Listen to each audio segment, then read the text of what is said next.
Muy buenos días, amigos. Muy buenos días, doctora Roxana Cáceres. Muy buenos días a todo el Perú. Ya son las 10 de la mañana y empezamos un nuevo programa de Cuerpo Médico recargados de energía, de optimismo y bueno, con todas las ganas de llevarles a todos un gran programa el día de hoy en vivo y en directo aquí desde los sets de TV Perú, aquí en Lima. Doctor, buenos días amigos, ¿cómo están? Como dice el doctor, estamos llenos de energía para llevarles la mejor información a salud. Y hoy día tenemos, doctor, un tema muy importante. Hoy día vamos a tratar del trastorno de déficit de atención. ¿Y qué es eso? Se caracteriza porque los pacientes que lo padecen, niños, adultos, son personas hiperactivas que les cuesta algunas veces a prestar atención y también los caracteriza la impulsividad. Así es, este trastorno realmente puede ser controlado a lo largo de la vida y lo importante es su diagnóstico, ¿no?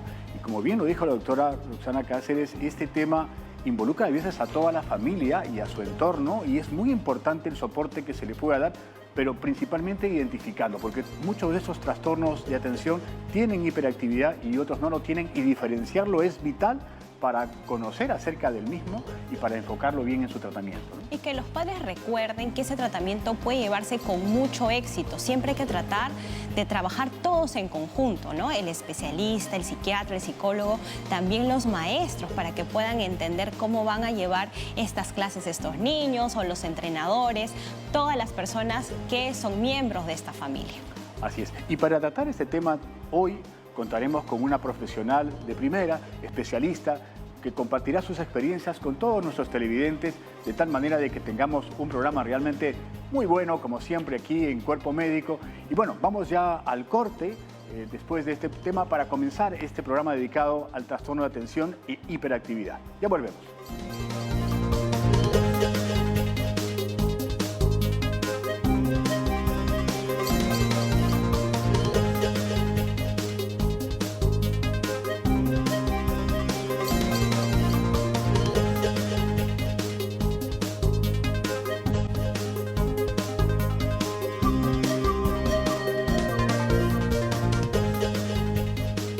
El día de hoy Cuerpo Médico tiene un programa dedicado al TDAH, una palabrita que tiene que llamarse trastorno del déficit de atención con o sin hiperactividad.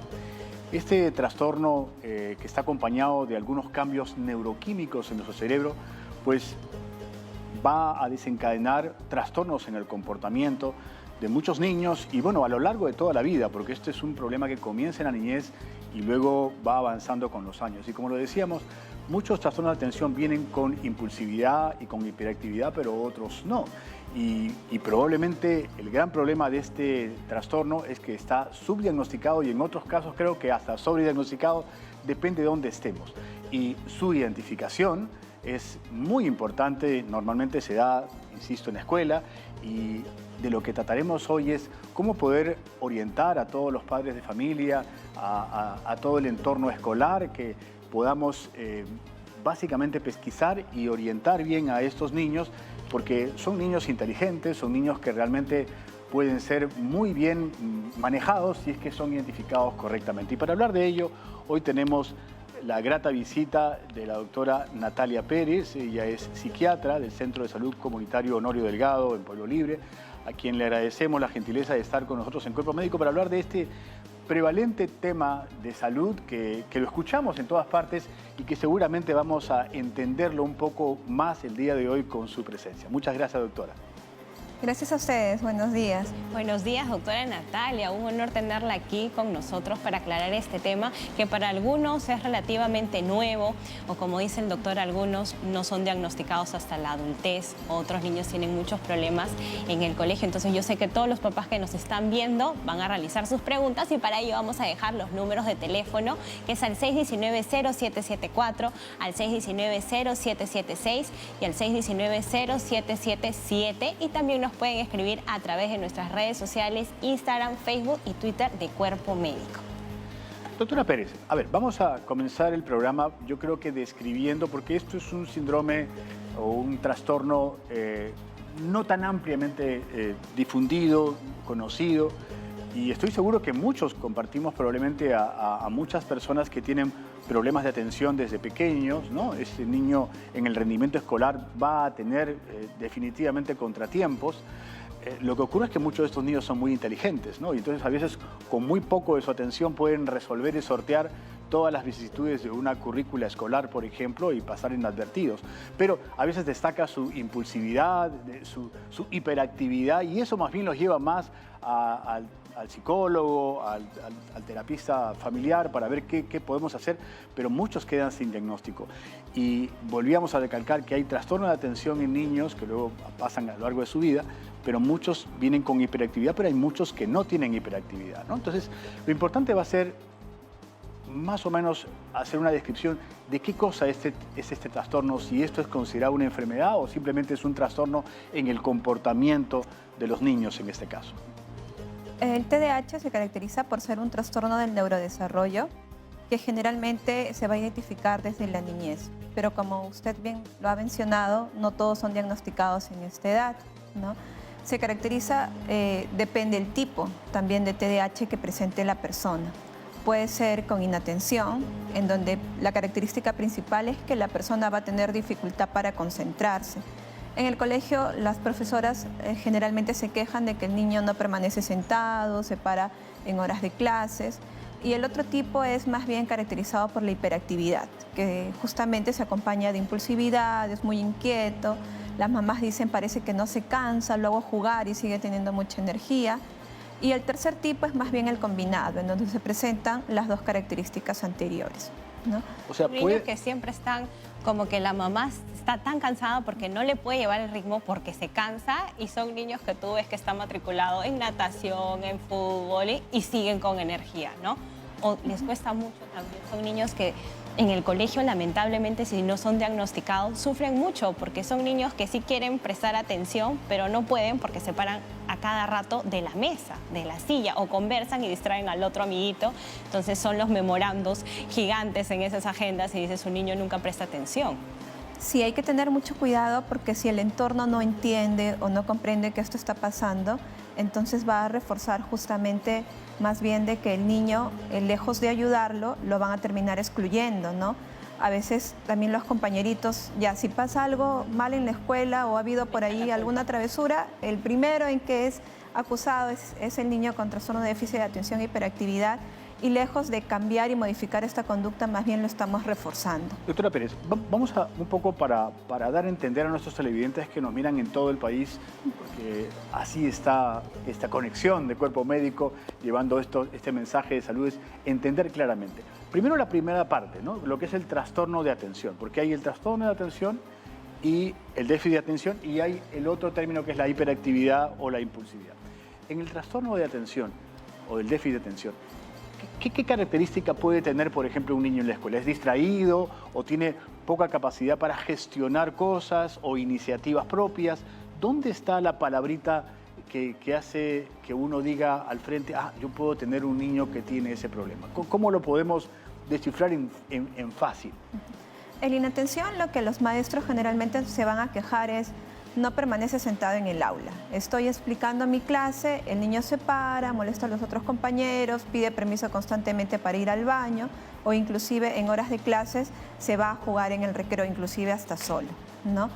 El niño generalmente también va a tener dificultad para mantener actividades largas, entonces se va a distraer con mucha facilidad, o inclusive para jugar. He estado utilizando algún juguete específico y rápidamente cambia por otro, ¿no? Entonces esto ya me va a hacer pensar a mí de que mi hijo puede estar sufriendo de inatención. O si es que, por ejemplo, está viendo un programa o una película, generalmente no toleran estar la hora y media en el cine. Entonces tienen que pararse, jugar y se van a distraer con mucha facilidad. Ok, entonces ese es el factor quizá más importante. Lo hablábamos con el doctor Rosana Cáceres hace un rato, que no pueden estar quietos un ratito porque se distraen y se desconectan de la actividad que están haciendo y no pueden estar pues 1 hora o 2 horas haciendo una actividad la misma, si es que eso al profesor o a los padres le llama la atención. O sea, se entusiasma mucho por una cosa, ¿no? Entonces está jugando y de ella se voltea y comienza a jugar con otro, entonces no lo incorporan al grupo porque no puede seguir una tarea por mucho tiempo, ¿no? Juegan con distintas cosas a la vez, como dice la doctora. Sí, y justamente por eso es que cuando tienen tareas escolares se les hace difícil, porque no les va a permitir esa inatención poder culminar tareas largas, ¿no? Entonces ahí también es importante poder identificarlo, porque voy a poder tomar algunas estrategias para que mejore luego su rendimiento escolar. Pero son niños que participan mucho en clase. Con las tareas sí no les va bien, pero en clase, en la participación, ahí pueden levantar un poco el puntaje, y son niños que sí participan, que les gusta, ¿no?, participar. Pero con las tareas, pues no, lamentablemente no les va muy bien. Claro que sí. Bueno, y nos vamos a Huánuco. Tenemos una inquietud ya de Celestina. ¿Cómo está, Celestina? Buenos días. Doctor, buenos días. Sí, doctor, buenos días. Yo también quisiera hacer mi consulta. Tengo un hijo de 26 años, ya es abogado, pero ya ahorita me está comentando que tiene mucho problema con la retención mental. Y él se olvida mucho de las cosas o no puede concentrarse bien. No sé cómo podría ayudarlo el doctor en esa parte. Ok, Celestina. A ver, nuevamente volvemos un poco a la definición del tema. Acá el tema de concentración también podría ser un síntoma, un signo de este déficit de atención. Sí, definitivamente. Si hay una dificultad para poder concentrarme y esto va a alterar en la adultez, generalmente ya más bien tengo problemas laborales, porque no me voy a poder culminar las tareas que me he propuesto, porque me voy a distraer con facilidad. Entonces, es importante que si ya esta persona, que entiendo está en la edad adulta, está identificando que esto le está trayendo consecuencias negativas para poder desempeñarse, entonces pase una evaluación especializada. Como habían mencionado ustedes, ¿no?, muchos no son diagnosticados también en la etapa de la niñez, y más bien en la adultez se pueden acentuar algunos síntomas con diferentes características a veces que en el niño, pero es importante poder recibir una atención del médico psiquiatra para que haga las evaluaciones respectivas y ver si estamos frente a este trastorno. Establecido el diagnóstico, que nos parece fundamental. Primero, detectar que aquí hay un déficit de atención y hay que ir a un profesional calificado para casualmente el adecuado diagnóstico y el tratamiento. Ese tratamiento entiendo que también va con medicación. En todos los casos, no necesariamente. No necesariamente. Generalmente en niños pequeños de 4 o 5 años, el tratamiento de primera línea es la terapia más bien conductual, ¿no? Trabajamos a nivel de la conducta, en poder también dividir tareas complejas en tareas más simples para ayudarle en su concentración, por ejemplo. Poder reforzar cuando el niño, digamos, se porta bien, y también poder encaminarlo en ello. Si es que vemos de que el tratamiento terapéutico no está siendo suficiente para poder disminuir esto, entonces sí podemos agregar medicación. En los adultos es también similar, vamos a la par tanto el tratamiento farmacológico como el tratamiento terapéutico. No todos los casos son medicados, va a depender de la severidad también de cada persona que lo presenta. Muy bien, doctora. Ahora tenemos una llamada de Moyobamba. Berta, buenos días. ¿Cuál es tu consulta? Buenos días, doctora. Buenos días, Berta. ¿Cuál es tu consulta? Mira, la consulta es que sobre 2 niños que tengo. Sí, te escuchamos. Uno va a tener 14 en este noviembre y el otro va a cumplir 13. Pero el de 14 es muy distraído. ¿A qué te refieres con distraído? Es que ya está en segundo año de secundaria y el profesor incluso me ha llamado al aula diciendo de que es distraído, es muy inquieto. El profesor está haciendo clases, se le está explicando y él está en otras cosas, está pintando, recortando, dibujando. Ok, entonces, a ver, vamos a responder tu consulta, doctora. ¿Cómo la podemos orientar? Sí, si el profesor ya está dando estas quejas o estos reportes del niño, entonces es muy importante estar en alerta, ¿no? Nos está diciendo que se distrae con mucha facilidad, está interrumpiendo la clase, lo cual es una característica fundamental de este trastorno, ¿no? Sería bueno también averiguar por los antecedentes familiares. Si bien es cierto, no hay una causa definida para este trastorno, lo que sí se sabe es que hay una base genética. Es muy frecuente cuando indagamos que ya sea el papá, el tío, el primo, ya ha sido diagnosticado. Entonces esto ya nos orienta más a de que mi hijo podría estar padeciendo lo mismo. Entonces sí es necesario poder evaluarlo para discernir, porque hay otros trastornos que podrían confundirse también, por ejemplo, depresión, ansiedad, trastornos de conducta, a veces cambios en el sistema familiar como separación de padres o algún estresor importante dentro de la familia podría también modificar la conducta del niño. Es importante decirlo, ¿no? Para no encasillar a todos con trastorno de déficit de atención, porque tenemos niños que les gusta jugar y dicen, ay no, él es hiperactivo. Entonces es importante siempre llevar al especialista para que nos den el diagnóstico indicado. Hay un mensaje que lo estoy reparando muy interesante, ¿no? Hay un componente de herencia, hay un componente familiar, claro. O sea, hay más de uno en la familia que tiene este problema, entonces eso tampoco a uno le hace sospechar que también tengo un trastorno de déficit de atención, ¿no? Tenemos otra inquietud de Jimmy de Ventanilla. Adelante, Jimmy, por favor. Sí, doctora, buenos días. Buenos días. Mi pregunta es, si estos niños que tienen deficiencia en atención, y en algunos casos hiperactividad, ¿no? Quisiera saber si estos niños tienen de repente un límite de aprendizaje, ¿no? O de repente tienen dificultades para aprender en el colegio, ¿no? Entonces, si fuera el caso, ¿qué recomendaría para hacer que estos niños de repente, ¿cómo se llama?, adquieran el aprendizaje esperado en aula de repente, ¿no? Muy bien, Jimmy. ¿Qué le podemos responder a Jimmy? Sí, Jimmy, esto va a depender también. Hay un grupo en el cual más bien tiene un coeficiente intelectual elevado y como mencionaba el doctor, ¿no? Son inatentos, hiperactivos, pero estudian poco tiempo y con eso les permite usualmente son muy inteligentes, sí, más bien al revés, o sea, les permite en muy resolver. poquito rato aprenden la lección rápido, entonces por eso pueden sortear con mucha facilidad una currícula escolar, hasta una currícula universitaria sin problemas, pero hay el déficit de atención que es una característica en ellos. O la conducta también, ¿no? Entonces tengo buenas notas, pero mi impulsividad, la conducta agresiva a veces no me va a permitir desenvolverme adecuadamente con mis compañeros, ¿no? También está el otro caso, niños que de repente no tienen un coeficiente intelectual tan elevado, pero sí tienen ese trastorno, entonces en ellos va a ser más evidente las dificultades escolares. ¿Qué recomendaciones les podría dar? Uno es poder identificar primero si verdaderamente estoy ante este diagnóstico. Otro es también poder conversar con los profesores para que el manejo en el aula sea distinto, ¿no? Como mencioné, no encasillarlo a de que es el niño malcriado del aula y cada dificultad que hay es el responsable, sino también poder un poco conocerlo mejor y las tareas, sí es importante que no sean tan complejas, sino más bien dividirlos por partes. Si yo como padre estoy acompañándole en el proceso de hacer las tareas, entonces no conviene de repente mantenerlo 2 o 3 horas sentados hasta que culmine las tareas, porque por la inatención no me va a resistir. Entonces más bien divido ese tiempo, de repente cada media hora y tomo una pausa, ¿no? De tal forma de que así puedo mantener su atención. Muy bien, doctora. Ahí tenemos una llamada de Comas. Kelly, buenos días. ¿Cuál es tu consulta?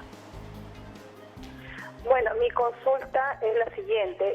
Mi niño fue diagnosticado cuando él estaba en segundo grado, TDAH hiperactivo, pero también le hicieron la psicóloga me mencionó que él estaba en la zona limítrofe. Mi hijo no aprendía bien. Yo estaba desesperada porque yo soy profesora y veía que mi hijo no aprendía, entonces yo vi que algo tenía y decidí llevarlo a que le haga un examen neurológico, ya que tuve dificultades en el embarazo también. Mi hijo tomó líquido, nació moradito, ¿no? Entonces tomé las acciones debidas para poder atender a mi hijo y el motivo por cual mi hijo no estaba aprendiendo de la manera adecuada y por qué era pues tan inquieto, impulsivo, ¿no? Y con las manos, él tenía que hacer algo con las manos, siempre estaba con las manos que quería agarrar algo, él atendía pues, y sus manos tenía que tener algo. Yo tomé una decisión como mamá, sí, de bajarle el nivel de aprendizaje. Ya, pero yo ahorita a mi hijo, eso cuando tenía, como le digo, estaba en segundo grado, ahora tiene mi hijo 14 años. En ese tiempo a mí me dijeron que mi hijo no iba a tener pues una carrera universitaria porque él no iba a poder aprender. Pero yo, conforme he ido avanzando con él, yo veo que mi hijo, o sea, es hábil. Es hábil y entonces yo veo que mi hijo sí puede aprender, pero le he bajado sí el nivel académico. Muy bien, Kelly, Entonces, hemos entendido. la pregunta es Sí. si mi hijo realmente no va a poder tener una carrera o es necesario que yo lo vuelva a evaluar. Muy bien, Kelly. ¿Cómo le orientamos a esa mamá que está realmente preocupada, pues, no? Sí, bueno, acá al parecer tenemos dos diagnósticos, ¿no? No solo el trastorno de déficit de atención, sino que encontraron un coeficiente intelectual debajo del promedio, ¿no?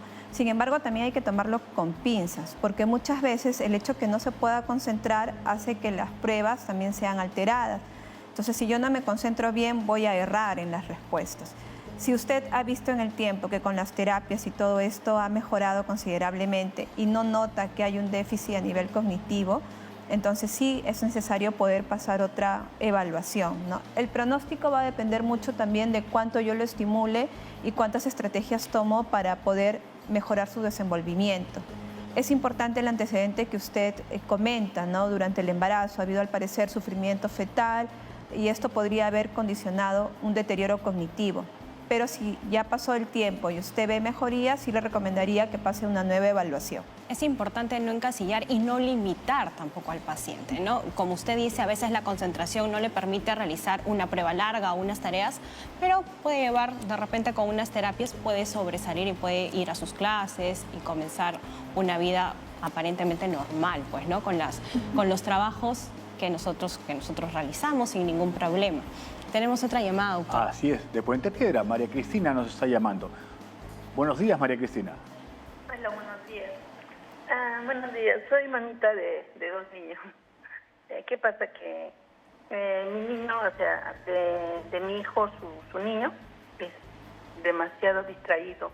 Él un ratito puede estar haciendo las vocales, le gusta hacer las vocales, le gusta hacer el abecedario, todo, pero termina de hacer y se distrae en qué forma quiere jugar, o sea, es un poquito tosco, ¿no? Y en el colegio me lo paran pegando. Le estoy llevando para que haga fútbol, a entrenar. Ahí también se distrae, pero de los niños que están haciendo, o sea, les mandan a jugar, todo, a entrenar, y él un ratito lo aprende, rapidito. Él está distraído, pero lo aprende rapidito y empieza a hacerlo, ¿no? Y a veces eso me preocupa. Yo le he dicho eso a su mamá, que por favor le haga ver, porque eso no es normal, que el bebé siempre su cabecita empieza a mover, como si estuviese jugando como remolino así.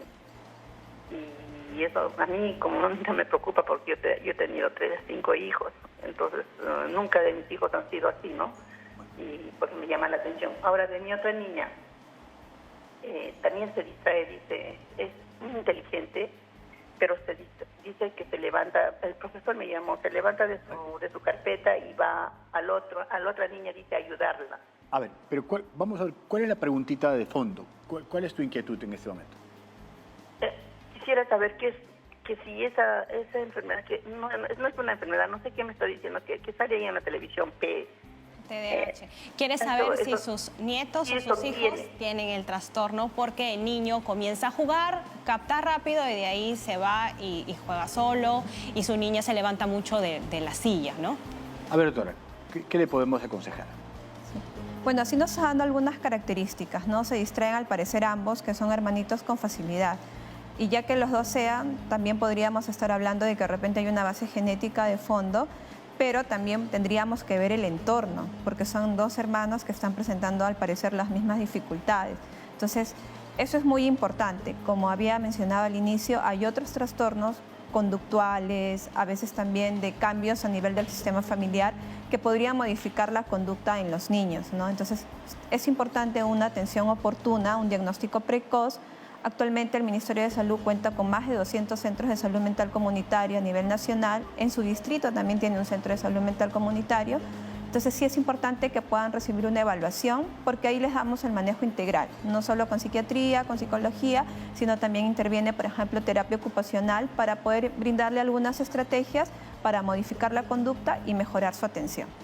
Muy bien, doctor. Y tenemos una llamada de Chorrillos. Jorge, buenos días. Sí, buenos días. ¿Cuál es tu consulta, Jorge? Te escuchamos.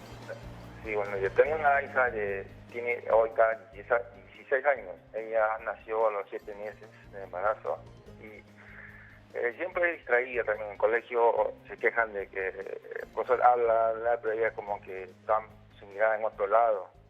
Y le gusta dibujar, ahí ese sí le gusta eso. Pero sus tareas también, de 4 o 5 tareas que le dejan, hace 1, 2 nomás, y ya deja su cuaderno, ya no quiere hacer nada. Se pone en la televisión o ver celular, dibujos. Me pregunté, ¿cómo está? Porque a veces yo le exijo, pero no sé si está haciendo bien, porque se distrae, como le digo, no hace sus tareas completas. Muy tiene bien, problemas Jorge. con la tarea siempre. Hemos entendido tu pregunta. ¿Cómo podemos orientar a Jorge para que sus niñas pueda realizar la tarea no con tanta presión? Porque es que en el colegio nos dejan un montón de tarea y la niña sale del colegio y tiene que sentarse 2 horas más, me imagino, en casa para terminarla. Y es una niña que hace la tarea, pero se cansa y se para. Sí. Esto es muy importante, ¿no? Cuando diagnosticamos, inclusive muchas veces con los profesores se manejan las pautas en el que el niño inclusive disminuya sus horas de clase, ¿no? Porque a veces estar 6, 7 horas en algunos colegios de continuo termina siendo una carga muy excesiva para estas personas. Y yo como padre en casa tampoco es conveniente que yo la mantenga sentado por muchas horas porque no va a rendir, se voy a distraer, me voy a desgastar yo también, me voy a frustrar como padre el no poder ayudarle. Entonces lo mejor es poder más bien dividir tareas, ¿no?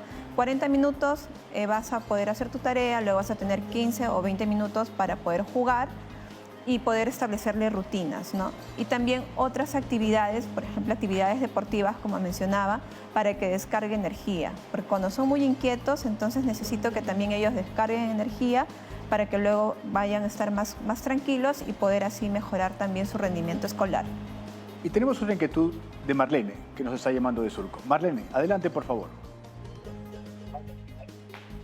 Marlene. Hola, doctora, buenos días. Adelante. Mi problema es que mi hija nació antes de tiempo. Mi hija nació de 5 meses y 2 semanas, ¿no? Pesando ahorita 900 gramos, ¿no? Pero ahora ya tiene 8 años y tiene problemas de aprendizaje. Ya la profesora, para tratar de asimilar eso, o sea, no le he puesto en estatal porque son 30 niños, las cuales yo le he puesto en un particular, las cuales solamente son 10 niños por salón. Y ni así puede captar, es la última en aprender, ella va en la cola en aprender. Y la profesora me dijo que le refuerce con una chica que la pueda apoyar. Y eso es lo que estoy haciendo en matemática, las cuales ella misma se frustra cuando no puede. O sea, ¿cómo puedo poder ayudarla, aparte de lo que le he puesto a la profesora para que le pueda enseñar?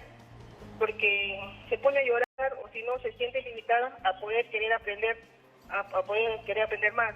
Ok, Marlene. Sí, claro, a veces en el colegio lo tratan de diferente, o sea, no, ¿por qué? Porque es delicada. A veces juega, la abrazan, le duele su cuerpo y por eso dicen, no, yo no juego con ella porque es delicada. Entendemos, Marlene, tu inquietud. No sé de qué manera podemos orientarla a Marlene, ¿no? Hay un tema aquí con hay muchas terapias, aprendizaje y se le pide una cosa especializada. ¿Qué le podemos aconsejar? Sí, Marlene, mira, al parecer también hay un antecedente importante porque nació antes de tiempo que podría estar condicionando otras cosas.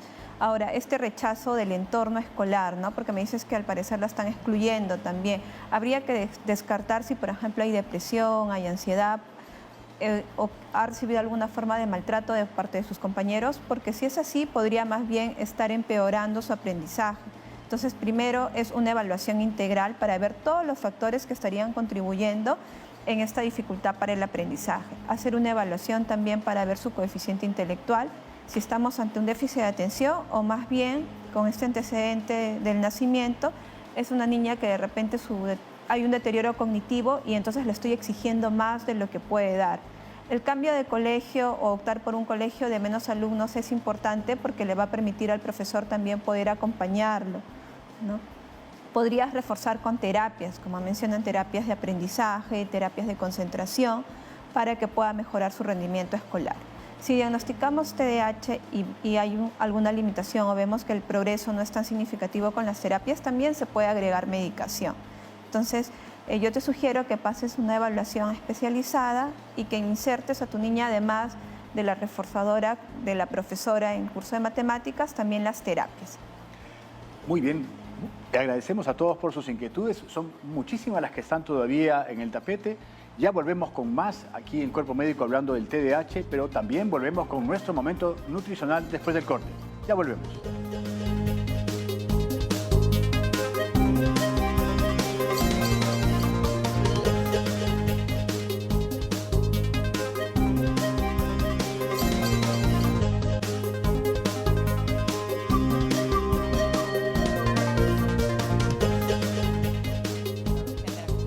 Estamos hablando del TDAH aquí en Cuerpo Médico y lo hablábamos fuera de cámaras con la doctora Pérez, que es importante porque vemos que las llamadas, muchas se concentran en el rendimiento escolar como la pesquisa más importante y saber qué cosa le podemos hacer, porque a veces el propio centro educativo no es capaz de resolver el problema y bueno, estos niños tienen que ir a un centro especializado casualmente para darles un apoyo, a veces medicado, a veces no medicado, para recuperar ese rendimiento, porque como tú bien decías, en algún momento estos niños pueden tener, en algunos casos, buenas notas y pasan desapercibidos. Y claro, cuando ellos no tienen buenas notas y no se conectan, sí necesitan ayuda y tienen que, obviamente, tener un diagnóstico correcto y una ayuda especializada, ¿no? En realidad, ambos necesitan ayuda, sino el que no tiene problemas de notas, entonces no se dan cuenta. Dicen, este niño es inquieto. Nada más. Pero ambos necesitan terapia para poder llevar, y en el grupo, pues no, los papás o los colegios deben entender que no todos los niños tienen el mismo ritmo y en realidad son 6 horas, entran a las 8 de la mañana y a veces se quedan hasta las 4 de la tarde, entonces es muy caótico para muchos, ¿no? Entonces hay que entender eso también los profesores. Y tenemos una llamada telefónica de José de Lurín. José, buenos días. Buenos días, doctora. Tengo un niño de 5 años ya cumplió, fue diagnosticado con TDAH. Entonces yo quisiera preguntarle a la doctora, ¿cómo podemos nosotros interactuar o tratar de integrarlo a los niños que son normales, ¿no? Porque a veces hay un rechazo en el colegio, ¿no? Porque piensan que son niños complicados o niños conflictivos, entonces hay un poquito de rechazo y marginación. Entonces, ¿cómo nosotros como papás podemos interactuar o sensibilizarnos y de repente quizás romper algunos estereotipos dentro del grupo familiar, ¿no? Para tratar de incluirlos a ellos y no sé si hay una ley de que no sean pues tratados así en el colegio. Y finalmente la última pregunta es, ¿será condenado en la adultez o en la juventud o adultez de seguir teniendo este problema? Muchas gracias. Muy bien, José, entendemos su preocupación, ¿no? Todos somos normales en realidad, sino que tienen un poco más de energía. ¿Cómo podemos orientar? Aquí es importante trabajar en familia también. Sí, porque muchas veces el rechazo no solamente es del colegio, sino a veces de los mismos padres, ¿no? A veces también frustrados por estas quejas constantes de la conducta. El entorno familiar a veces influye en más bien reforzar la conducta. Por eso es que el manejo es a nivel no solamente de la persona, sino también de la familia y de la comunidad, en este caso el colegio, ¿no? Yo quiero reforzar esta pregunta con una visión ya más del especialista, ¿no? ¿Cómo hago para incorporar al entorno? Porque, claro, a mí me trae un niño que puede tener algún problema con el aprendizaje, o que es inquieto, que es impulsivo, que es distraído, acá, ya. Pero yo siento que acá es muy importante el entorno escolar, el entorno familiar.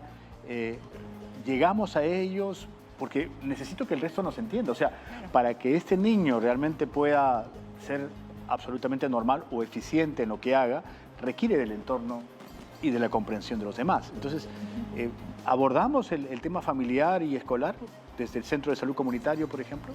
Claro, sí, justamente nuestro modelo de atención se caracteriza por un modelo centrado no solamente en la persona, sino en la familia y en todo el entorno, en este caso la comunidad, ¿no? Habíamos mencionado que el rechazo a nivel de este entorno más bien va a ser un factor muy importante para ver el progreso del niño. Si en la escuela lo terminan rechazando, aislando, estigmatizando como el niño problema, no lo voy a ayudar, más bien lo estoy perjudicando y podría favorecer que a este diagnóstico se sume otro más, como un trastorno depresivo por este rechazo, ¿no? Entonces, uno es que primero yo como padre tengo que entender que mi hijo no es anormal, simplemente tiene una característica diferente a la mayoría de sus pares, ¿no? mismo manejar la frustración y aceptar de que tiene una condición y que ahora lo que tengo que hacer es trabajar en ella. Eso es, ¿no? Yo creo que es importante establecer la condición y que realmente los podemos ayudar. Pero bueno, ya vamos con nuestro enlace con Milagros Agurto, con nuestro momento nutricional. Ella está en el Parque Voces del Clima en Surco y le damos la más cordial bienvenida. Buenos días, Milagros. Buenos días, Milagros.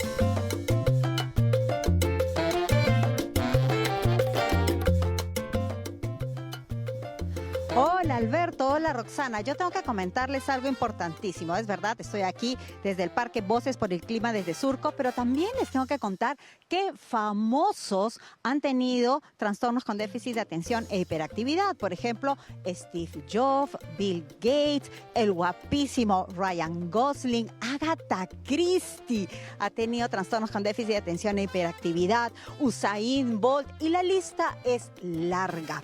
Así que esto siendo una situación de salud que pueden vivirla muchas personas también con un tratamiento adecuado, un amor de familia, porque la familia es importantísimo para dar el amor, la contención, la autoestima, especialmente en el niño que está creciendo, y una buena alimentación, podemos tener buenos resultados. Así que para los famosos de Harry Potter, el chico, el protagonista, Radcliffe, también ha tenido o tiene trastornos de déficit de atención e hiperactividad. Pero vamos a lo nuestro. ¿Qué es lo que se dice y qué es lo que se sabe de la nutrición y la alimentación para este trastorno? Pues se dicen muchas cosas. Por ejemplo, que no existe una dieta definitiva, porque en toda la revisión que se hace de los estudios no existe una dieta que te diga, como en el caso de la hipertensión, esta te va a ayudar. Sin embargo, hay algunos, estudios donde se habla de dietas de eliminación. Por ejemplo, se elimina los aditivos. En otro caso, se habla de la dieta mediterránea y de la dieta de pocos alimentos. Esta última, la dieta de pocos alimentos, es una dieta muy restrictiva porque se da solamente pequeñas porciones de alimentos y de muy pequeña cantidad.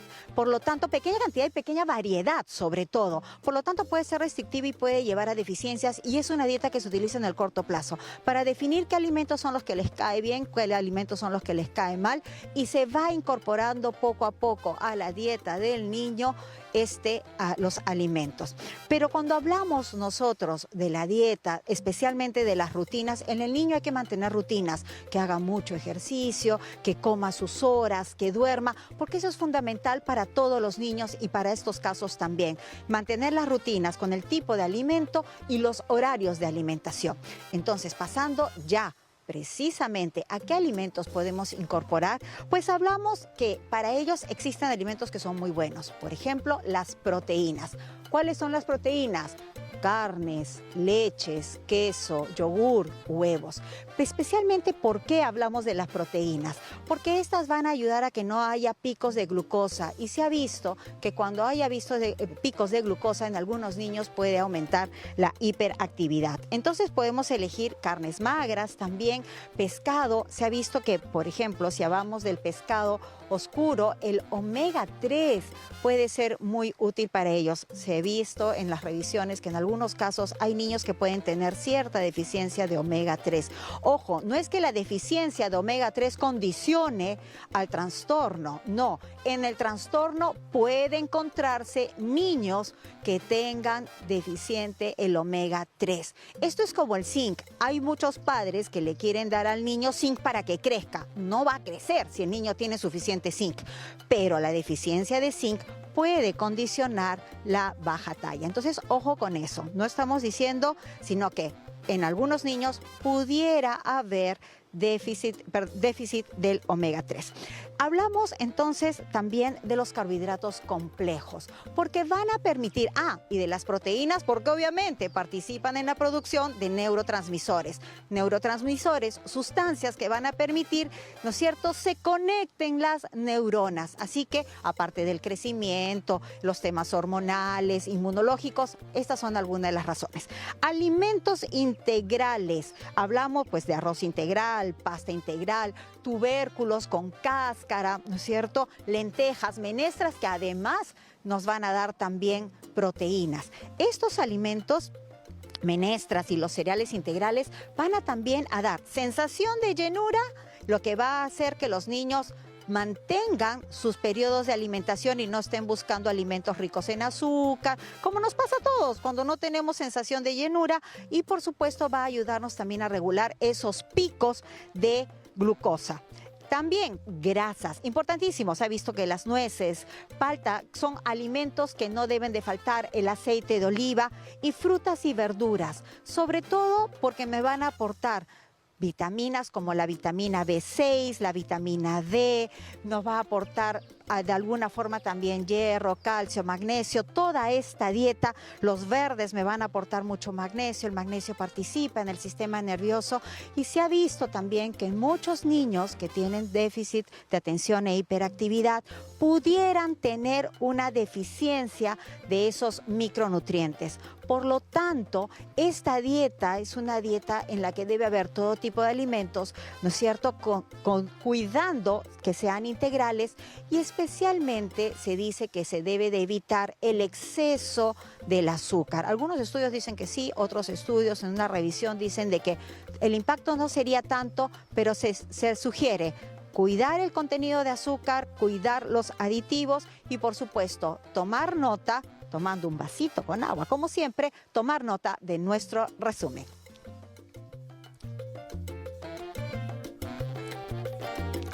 Seguir una misma rutina para la alimentación, el descanso, el sueño, hacer ejercicios con regularidad, comer alimentos saludables y a horas regulares, dormir lo suficiente y todo lo que le demos al niño, por supuesto, rodeado del amor. La dieta mediterránea se ha visto que puede ser útil, pero también se están haciendo más estudios para saber si es que puede ser buena para estos casos. ¿Qué les pareció? Hoy hemos aprendido algo más en nuestra secuencia Un Momento de Nutrición. Muchas gracias, Milagros. Hemos aprendido mucho hoy de esta dieta de amor, ¿no? Yo creo que este detalle de amor es muy importante cuando hablamos de un trastorno de atención, porque de hecho hay gente brillante, como lo dijo Milagros, que tiene este trastorno en el comportamiento. Hay que saberlo identificar para apoyarlo y, bueno, darle todo el soporte para que desarrolle al máximo sus potencialidades en la vida. Ya tenemos inquietudes pendientes y les agradecemos sobre todo por habernos esperado después de este momento nutricional. Y tenemos una inquietud de Elizabeth del Agustino. Adelante, Elizabeth, por favor. Buenos días, buenos días, doctor. Quisiera hacer mi inquietud. Justo tengo un niño de 8 años, en la cual en el colegio me indican que mucho se distrae, no quiere hacer tarea, por lo menos no quiere nada escribir. Y corretea, que sale del aula y se va afuera, corretea afuera de todo el patio. Y luego en un momento dice, regresa, y luego a veces se pone a jugar en el salón y distrae a sus demás compañeritos. Okay. No sé qué es lo que debo hacer, no quiere escribir ni en mi casa, ni en el salón, y no, a veces no obedece a mí. Ok, Elizabeth, muchas gracias por tu inquietud. Yo creo que aquí estamos ante un tema muy claro que necesita un apoyo, ¿no? Sí, porque vemos de que ya no solamente es en el colegio, sino la afectación también es dentro de casa, ¿no? Lo cual ya nos llama la atención, porque a veces también es frecuente que las mamás me dicen, la profesora se queja de este problema de conducta, que hace esto, hace lo otro, pero en mi casa es tranquilo. O al revés también, ¿no? La mamá me describe un niño súper terrible, inquieto, que no para de jugar, pero en el colegio es como otro niño, que obedece, permanece sentado. Entonces, cuando hay estas diferencias en los entornos, sí me hace pensar que de repente estoy más bien ante otro diagnóstico. Pero en este caso vemos que más bien tanto en el colegio como en casa prevalece esta inquietud, esta hiperactividad. Entonces sí es importante poder hacer una evaluación nuevamente para que reciba un tratamiento integral, ¿no? Recordemos que si yo detecto temprano y doy el tratamiento temprano, entonces voy a poder guiarlo y mejorar su rendimiento escolar, ¿no? Y asimismo también puedo prevenir que caiga en otras patologías, porque estos niños que tienen este trastorno de déficit de atención e hiperactividad son más susceptibles, por ejemplo, en la adolescencia, de caer en trastornos de consumo por sustancias adictivas. Si es que yo no lo diagnostico, entonces es mejor hacerlo, porque ya como padre me permite a mí estar en alerta y poder también tener consideraciones a futuro. Muy Bien, doctora. Y tenemos otra llamada de Evelina de San Juan del Lurigancho. Buenos días, Evelina. ¿Cuál es tu consulta? Evelina, buenos días. Buenos días. Te escuchamos, Evelina.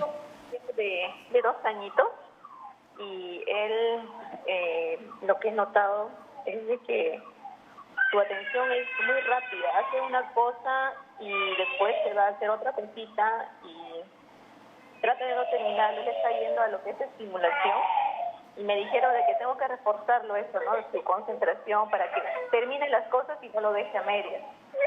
Pero ahorita lo que he notado en él es de que, por ejemplo, cuando él está jugando, como está dejando los pañales, cuando al momento que yo le digo para que orine, porque sé que está orine, él está en ese plan de que llora mucho, no se calma, se frustra demasiado y empieza a llorar y quiere hacer. Muy bien. Muy bien, Evelina, aquí te vamos a orientar. A ver, vamos a ayudarle, Evelina. ¿Se puede diagnosticar tan temprano? Esa era la pregunta. ¿Se puede diagnosticar tan temprano? Generalmente nosotros esperamos que tengan más edad. 2 años sí es bien pequeño, ¿no? Recordemos que nuestros hijos también van a variar la conducta de acuerdo a cómo está su entorno. Entonces, de repente ahí podemos más bien trabajar el entorno a esa edad, ¿no? Entonces, a veces los padres pueden reforzar algunas conductas sin darse cuenta. Entonces, ahí más que todo vamos a trabajar el entorno familiar porque es un niño pequeño y vamos a ir observándolo. Tenemos muchas inquietudes. Vamos a dejar una para después del corte porque ya tenemos una en espera. Y yo también quiero preguntarle, aparte de ello, en adolescentes, porque hemos casi atendido a niños, pero también esto es posible en adolescentes, en adultos. ¿Qué podemos hacer con adultos mayores, por ejemplo, en los cuales se puede identificar todavía un trastorno, un déficit de atención? Pero ya volvemos después del corte aquí en Cuerpo Médico con más, hablando del trastorno del déficit de atención.